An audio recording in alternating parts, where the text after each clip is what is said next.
ఈ నెల 8న నాంపల్ exhibition grounds లో ప్రారంభమయ్యే చేప ప్రసాదం పంపిణీకి ఏర్పాట్లు చేస్తున్నామన్నారు ఫిషరీస్ చైర్మన్ మెట్టు సాయి కుమార్. ప్రజలకు ఎలాంటి ఇబ్బందులు కలగకుండా పటిష్ట చర్యలు తీసుకుంటామని చెప్పారు. ఈసారి చేపల పంపిణీ కౌంటర్స్ పెంచామన్నారు. 40 మంది ఫిషరీస్ అధికారులతో పాటు 70 మంది వాలంటీర్స్ అందుబాటులో ఉంటారన్నారు. గతేడాది 1,20,000 చేపలు ఇవ్వగా ఈసారి 1,50,000 చేప పిల్లలు ఇస్తున్నామంటున్న ఫిషరీస్ డిపార్ట్మెంట్ చైర్మన్ మెట్టు సాయి కుమార్ తో కల్పన ఫేస్ టు ఫేస్. మృగశిర కార్తె వచ్చిందంటే చాలు ప్రతి ఒక్కరికి ముందుగా గుర్తొచ్చేది చేప ప్రసాదం. చేప ప్రసాదంకి ఇంటర్నేషనల్ వైడ్గా కూడా గుర్తింపు ఉంది. ఎందుకంటే దాదాపు దేశ ప్రజలు, రాష్ట్ర ప్రజలే కాదు ఇతర దేశాల నుంచి కూడా వచ్చి ఈ చేప ప్రసాదాన్ని తీసుకుంటూ ఉంటారు. ప్రతి సంవత్సరం చేప ప్రసాదం అనగానే దాదాపు మనకు దేశం కాదు ప్రపంచవ్యాప్తంగా గుర్తుంది. దాదాపు ఎంతో మంది వస్తూ ఉంటారు. మరి అట్లాంటిది ఈ సంవత్సరం చేప ప్రసాదానికి సంబంధించి ఏ విధంగా మీ డిపార్ట్మెంట్ తరపు నుంచి ఏర్పాట్లు చేస్తున్నారన్న? ముఖ్యంగా మాట ఇప్పుడు ప్రపంచవ్యాప్తంగా హైదరాబాద్ నగరానికి చేస్తూ ఉంటారమ్మా. ఎందుకంటే నమ్మకం, విశ్వాసం. చేప ప్రసాదం తీసుకుంటే ఉబ్బసం రాదు, అస్తమా రాదు, అంటే దగ్గు వ్యవహారాల్లో కూడా వస్తూ ఉంటారు. గతంలో 16 కౌంటర్లు ఏర్పాటు చేస్తాము. ఈసారి 35 కౌంటర్లు ఏర్పాటు చేస్తూ ఉన్నాం. అంటే ప్రత్యేకంగా వృద్ధులకు, వికలాంగులకు సపరేట్ కౌంటర్ ఏర్పాటు చేస్తూ ఉన్నాం. గతంలో 1,20,000 చేపలు కొరమీను చేపలు పెడితే ఇప్పుడు 1,50,000 తీసుకొస్తున్నాం. అంటే ఎక్కడ కూడా ఇబ్బంది కలగకుండా, ఎక్కడ తక్కువ కాకుండా.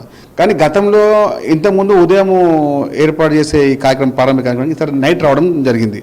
ముహూర్తం మన బత్తిరి కుటుంబం చెప్పారు. ఈసారి 8వ తారీఖు రాత్రి వేళ 9 గంటల ప్రాంతంలో మనము చేప మంది వేయాలి, ఆ సమయం వచ్చి చెప్పింది. అంటే దానికి అనుకూలంగా ప్రత్యేకమైన శ్రద్ధతో అటు జిహెచ్ఎంసీ, అటు మన ఎంఆర్ఓ, ఆర్డీఓ, కలెక్టరేట్ సంబంధించిన అది హెల్త్ డిపార్ట్మెంట్ ప్రతి ఒక్క 14 విభాగాలతో మంత్రులు పొన్నం ప్రభాకర్ గారు, మంత్రులు శ్రీహరి గారి యొక్క నేతృత్వంలో కూర్చొని ప్రత్యేకమైన సూచనలు ఇవ్వడం జరిగింది. ఎందుకంటే ఏ ఒక్క రోగికి కూడా, ఏ ఒక్క వచ్చిన భక్తునికి కూడా ఇబ్బంది కలగకుండా ఉద్దేశంతో. అంటే ముఖ్యమంత్రి రేవంత్ రెడ్డి ఏం చెప్పారంటే మన అతిథి దేవో భవ, అంటే ఇక్కడ మన కర్ణాటక నుంచి కానివ్వండి, మధ్యప్రదేశ్ నుంచి కానివ్వండి, మరి ఢిల్లీ నుంచి కానివ్వండి, హిమాచల్ ప్రదేశ్, బీహార్, ఎక్కువ మనకు హిమాచల్ ప్రదేశ్ ఇక్కడ జరుగుతుంది, హర్యానా. ఎందుకంటే అక్కడ చలికాలం ఎక్కువ ఉంటుంది కాబట్టి అస్తమా ఇబ్బంది ఉంది. కాబట్టి నాకు చాలా మందికి ఫోన్ చేస్తూ ఉన్నారు, చెప్పడం జరిగింది. ఎవరికి కూడా ఏ కోసంలో కూడా ఇబ్బంది కలగకుండా పక్కడబంది ప్రత్యేకమైన ఏర్పాటు చేశాము. ఎంతమంది 1,00,000 కానీ 1,50,000 కానీ ఎంతమంది వచ్చినా కూడా వారికి అందరికీ అందుబాటులో ఉండే విధంగా సదుపాయాలను, ఆహార పదార్థాలను, అదేవిధంగా వాటర్ సదుపాయాన్ని, అదేవిధంగా చేప మంది ప్రసాదాన్ని, ఇంకా చేపలను కూడా పెట్టుకొని జరుగుతుంది. ఓకే అన్న. సో ముఖ్యంగా సమీక్షా సమావేశం మీరు అన్నట్టుగా దాదాపు 14 డిపార్ట్మెంట్స్తో చేయడం జరిగింది. సో గత సంవత్సరం కావచ్చు, మీ డిపార్ట్మెంట్ సంబంధించి కావచ్చు, ఈ సంవత్సరం కావచ్చు, ఎట్లాంటి సూచనలు, ఎట్లాంటి జాగ్రత్తలు ఇవ్వడం జరిగింది? సో లాస్ట్ టైం చూసుకున్నట్టయితే కాస్త మనకు చేపలు రావడం ఆలస్యం అయింది. సో మరి ఈ సంవత్సరము రాత్రి వస్తుందని చెప్పేసి ముహూర్తం కూడా బత్తిని సోదరులు ఇప్పటికే తెలపడం జరిగింది. మరి ఈ సంవత్సరం చేపలు కావచ్చు ఎప్పుడు రెడీగా పెట్టుకుంటారు? ఎక్కడెక్కడి నుంచి, ఏ ప్రాంతాల నుంచి చేపలను తీసుకురాబోతున్నారన్న? అంటే ఇప్పుడు మీరు చూడొచ్చమ్మా, రాష్ట్రము ఉదయం 9 o'clock అయింది, ప్రారంభమైంది. అంటే ఆ సమయానికి చేపలు బతుకుండాలి. కాబట్టి ఏం చేస్తామంటే అందుబాటులో ఉంటే ఫస్ట్ ఏం చేస్తాము, ఒక 50 చేపలు తెచ్చి మనకు గ్రౌండ్లో పెట్టుకుంటాము. ఆ తర్వాత శంషాబాద్ కానివ్వండి, నాగోల్ కానివ్వండి, ఇదే విధంగా వచ్చే ఆల్వాల్లో కానివ్వండి ఒక 20,000 చేపలు పెట్టుకుంటే వచ్చే ఒక 1-2 hours వచ్చే విధంగా. ఎందుకంటే దానికి ఆక్సిజన్ రావాలి, కరమి చేపలకు ఆక్సిజన్ ఉండే విధంగా తీసుకోవాలి. ఎందుకంటే ఒకసారి మనం 1,00,000 పంపించినప్పుడు చనిపోతాయి. కాబట్టి వారికి అందుబాటులో వచ్చే విధంగా తీసుకొచ్చాము. ఇప్పుడు శంషాబాద్లో ఒక 20,000 పెట్టాము. ఇప్పుడు మార్కెట్లోకి అప్పుడు ఆ దినం నైట్లో 75,000 డంప్ చేస్తాం నైట్లోనే.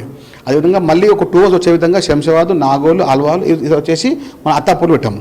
ఈ 4 పరిసర ప్రాంతాల నుంచి త్వరగా వచ్చే విధంగా ఏర్పాట్లు చేసాము. ఎందుకంటే ఇప్పుడు అందుబాటులో ఉండాలి, మనకు అది ఉపయోగంలో ఉండాలి. ఉపయోగంలో ఎన్నుకుంటే వేస్ట్ కాబట్టి ఉపయోగంలో ఉండే విధంగా, ఆ చేపలు బతుకుండే విధంగా పక్కడబంది ఏర్పాటు చేస్తాము. ఏ ఒక్కరికి కూడా ఇసుమంతైనా కూడా ఇబ్బంది కలగనివ్వము.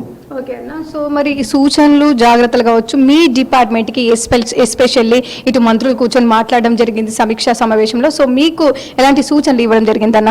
మత్స్యశాఖ సిబ్బంది, అదే ఫెడరేషన్ సంబంధించిన సిబ్బంది దాదాపు 45 మంది ఇదే పని పైన ఉంటారు. 5వ తారీఖు నుంచి ఇదే పనిపై ఉంటారు. ప్రత్యేకంగా స్కానర్ ఏర్పాటు చేస్తాము. ఎవరికైతే మీకు అవసరం ఉంటే ఆ స్కానర్కి స్కాన్ చేస్తే మీకు ప్రత్యేకంగా సమయము, అంటే ఇంతకుముందు ఏం చేస్తామంటే సమయం, ఇప్పుడు టైమింగ్ పడిస్తాము. నైట్ 9 to 10 వీళ్ళు రావాలి, 10 to 11 వీళ్ళు రావాలి. ఇంతకుముందు టైం బాండ్ లేకుండే. సార్ టైం బాండ్, ఎందుకంటే ఈ గతంలో వచ్చి 5 o'clock వచ్చేసి జమ అయిపోతారు, ఎవరు 10 o'clock రావాల్సిన వాళ్ళు. కాబట్టి ప్రత్యేక టోకన్ పైన సమయాన్ని పెట్టాము. ఆ సమయం ప్రకారంగా వస్తే ఎక్కడికి కూడా ఇబ్బంది కలదుగా. 9 to 11 ఒక స్లాట్, 11 to 1 ఒక స్లాట్, ఆ తర్వాత మళ్ళీ 4 to 5 ఒక స్లాట్ ఏర్పాటు చేశాము. ఆ స్లాట్ ప్రకారంగా వస్తే ఎవరికి కూడా ఇబ్బంది కలగకుండా పక్కడబంది వ్యవహారం చేశాము. ఈ గతంలో కొన్ని ఇబ్బంది లేని వాస్తవమే, గతంలో 2018 కానీ అట్లా కాకుండా ప్రత్యేకంగా ముఖ్యమంత్రి రేవంత్ రెడ్డి చెప్పారు ఏమని, ఏ విషయాన్ని కూడా స్పష్టంగా అసలు డీసీపీ గారు, కలెక్టర్ గారు, జిహెచ్ఎంసీ కమిషనర్ గారు, అదేవిధంగా హెల్త్ డిపార్ట్మెంట్ డైరెక్టర్స్ ప్రతి ఒక్కరు కూడా చెప్పడం జరిగింది. వచ్చిన మన ప్రసాదం వచ్చినటువంటి అతిథులని ఇబ్బంది కలగకుండా ప్రత్యేకమైన ఆహార పదార్థాలు కూడా, అంటే చాలామంది మాట్లాడాం, మన అగ్రవాల్ సేవా సమితి, మన పిట్టి సేవా సమితి, జేస్వా సేవా సమితి, ఇంకా ఎగ్జిబిషన్ సొసైటీ వాళ్ళు కూడా స్పష్టంగా అంటే మాకు సహకరిస్తూ ఉన్నారు. అదే సహకారంతో ముందుకెళ్తాము. అదేవిధంగా మీడియా వరకు విజ్ఞప్తి ఏంటంటే కొంచెం మీరు ఈ సమయాన్ని సంబంధించిన వ్యవహారాన్ని స్పష్టంగా మన మీడియా తెలియజేస్తే రావాల్సిన వారు సమయం వస్తారు.